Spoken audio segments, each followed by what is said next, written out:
What are the chemical effects of electric current. जब हम electricity pass करते हैं कोई भी सॉल्यूशन से या कोई चीज़ से, तो उसके केमिकल इफेक्ट क्या होते हैं, ये वीडियो में आज हम देखेंगे। तो जो केमिकल इफेक्ट्स है इलेक्ट्रिसिटी की वजह से, जैसे कि हम वाटर से इलेक्ट्रिसिटी पास करते हैं या फिर कोई सॉल्यूशन से इलेक्ट्रिसिटी पास करते हैं, तब उसमें कुछ चेंजेस आते हैं। तो वही जो चेंजेस है उसको हम बोलेंगे chemical effect. For example, change in colour is one of the chemical effect, या फिर फॉर्मेशन ऑफ द गैस या फिर formation of the bubbles is also one of the chemical effect, या deposition of the metals at any electrode is called a chemical effects.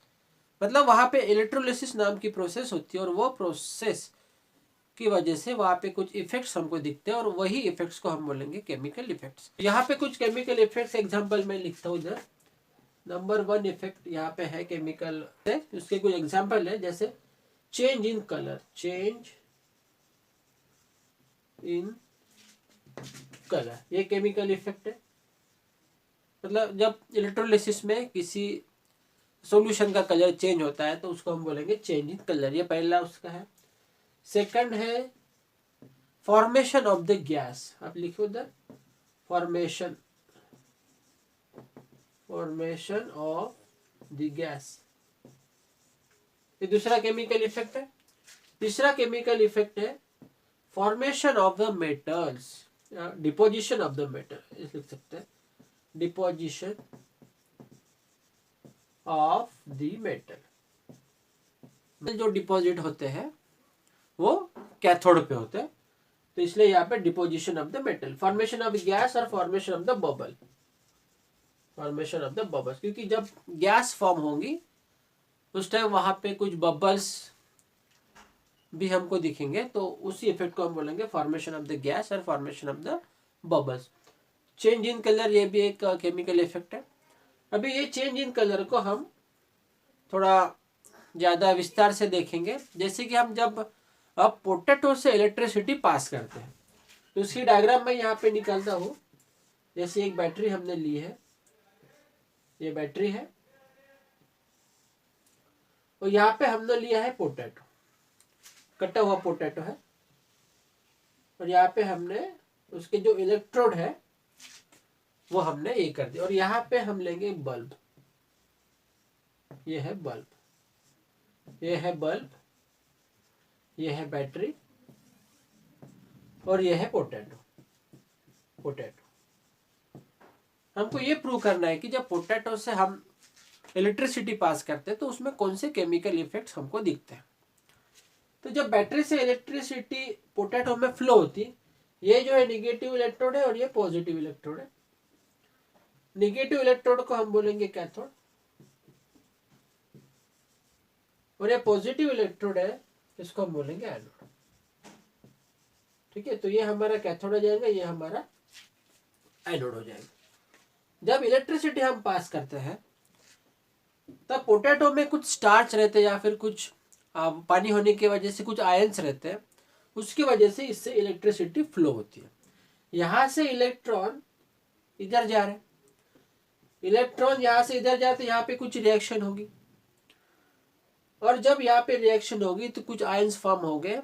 जैसे cathode में reduction होता है तो कुछ चीजें रिड्यूस हो, और ये एनोड है तो यहाँ पे कुछ चीजें ऑक्सीडाइज होंगी, मतलब यहाँ पे कुछ चीजें रिड्यूस होंगी और यहाँ पे कुछ चीजें ऑक्सीडाइज होंगी।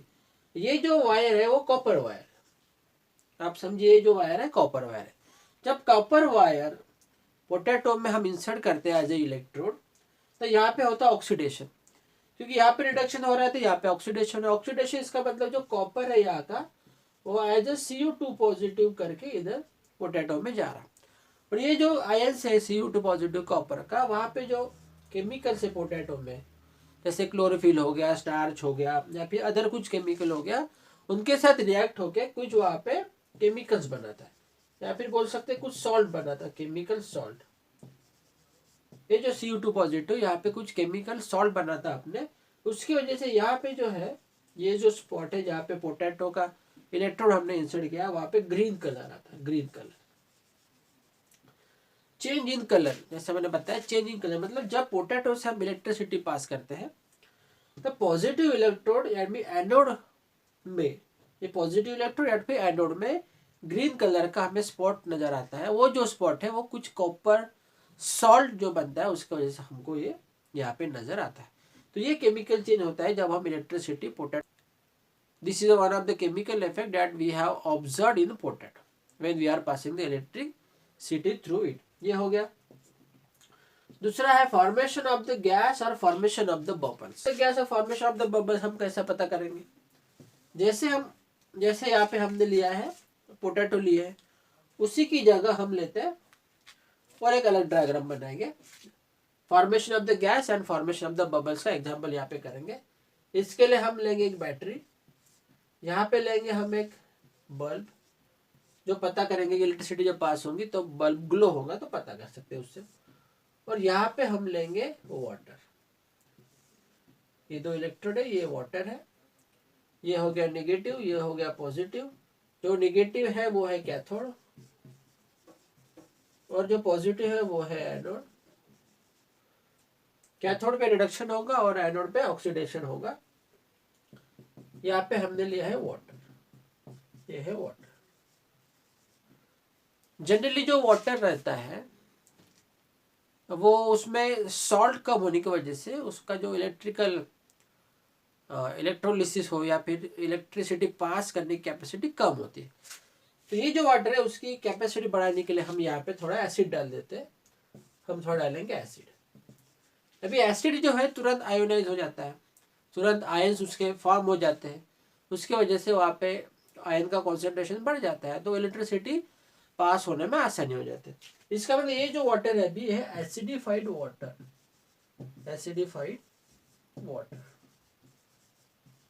एसिडिफाइड वाटर का मतलब होता है यहाँ पे अभी H पॉजिटिव भी है और Cl नेगेटिव भी है, OH नेगेटिव भी है। पानी में जो H पॉजिटिव और OH नेगेटिव रहते हैं उसमें भी है। और मान लो अगर HCl डाला हमने तो HCl का Cl नेगेटिव यहाँ पे है। तो जैसे हम यहाँ से इलेक्ट्रिसिटी पास करते हैं तो कैथोड जो नेगेटिव है तो उसके तरफ जो पॉजिटिव चीजें वो अट्रैक्ट हो जाती है। तो यहाँ पे पॉजिटिव चीज है H positive ion, H positive ion यहाँ पे अट्रैक्ट हो जाता है और H पॉजिटिव आयन है एक इलेक्ट्रॉन यहाँ से कैथोड से ले लेता है। जैसे एक इलेक्ट्रॉन कैथोड से ले लेंगे ऐसे दो हाइड्रोजन के एटम कंबाइन होके यहाँ पे हमको H2 गैस बाहर निकलते हुए दिखेंगे मतलब ये जो यहाँ से बबल्स आपको मिलेंगे। किसके बबल? H2 गैस के बबल। क्यों H2 गैस के बबल? क्योंकि जो H पॉजिटिव यहाँ पे रिड्यूस हो रहा, H पॉजिटिव है वो एटॉमिक फॉर्म में आ रहा है और दो एटम कंबाइन होके एक मॉलिक्यूल बन रहा है हाइड्रोजन गैस का, तो वो हाइड्रोजन गैस बबल फॉर्म में वहां से बाहर निकल रही। तो यहाँ पे जो कैथोड में H2 निकलेगा, ये जो फॉर्मेशन ऑफ गैस है जो हमने पढ़ा था केमिकल इफेक्ट्स में, यो यहाँ पे हमको ऑब्जर्व करने को मिलता है। वैसे ही यहाँ पे दूसरे इलेक्ट्रोड में दूसरी गैस बाहर निकलेंगी, यहाँ पे Cl2 बाहर निकलेगा। ठीक है, यहाँ पे भी कुछ बबल्स फॉर्म हो जाएंगे Cl2 गैस के। तो दो गैसेस हमको मिल रही है, ये तो एक केमिकल इफेक्ट है। Chemical effect occurred when we have passing the electricity through the acidified water। ये दूसरा केमिकल इफेक्ट है।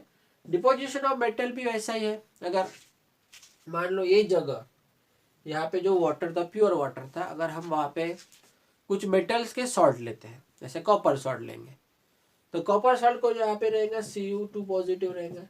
ये जो Cu2 पॉजिटिव है वो जाएगा कैथोड की तरफ, वहाँ पे डिपॉजिट होके मतलब Cu2 पॉजिटिव दो इलेक्ट्रॉन लेके कॉपर बन जाएगा, तो यहाँ पे कॉपर डिपॉजिट हो जाएगा। ऐसे जैसे गैस बन रही वैसे जो एलिमेंट्स बन रहा है गैसियस एलिमेंट, वैसे वहाँ पे कॉपर एलिमेंट बनेगा। सेम प्रोसीजर है, कोई चेंजेस नहीं है। तो हमने यहाँ पे तीन इफेक्ट देखे, chemical effect of electricity, this is due to the electrolysis. जब भी हम इलेक्ट्रिसिटी पास करेंगे कोई सॉल्यूशन से या फिर कोई पोटैटो से, तो वहाँ पे होगा इलेक्ट्रोलिसिस, और वो जो केमिकल इफेक्ट हमको दिखाई दे रहे हैं वो पर्टिकुलरली इलेक्ट्रोलिसिस है। तो पहला हमने देखा change in colour. Change in colour कब ऑब्जर्व होता है? जब हम इलेक्ट्रिसिटी पोटैटो से पास करते हैं, तब पॉजिटिव टर्मिनल जो रहता है इसको हम बोलेंगे एनोड, वहां पे ग्रीनिश कलर आ जाता है।